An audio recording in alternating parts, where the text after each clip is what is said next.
నమస్తే ఆంధ్రప్రదేశ్.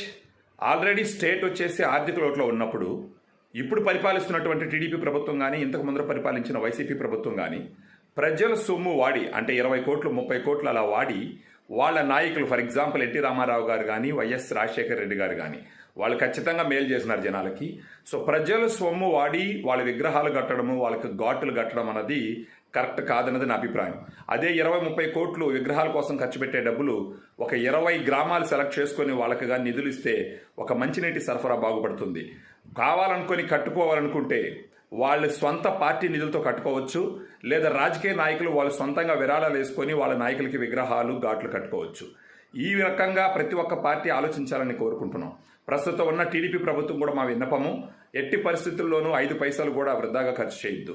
దీని గురించి మీరు ఏమంటారు? మీ అభిప్రాయాన్ని కామెంట్ రూపంలో తెలియజేయండి. ఒకవేళ నేను చెప్పింది కరెక్ట్ అని అంటే దాన్ని అప్రిషియేట్ చేయండి.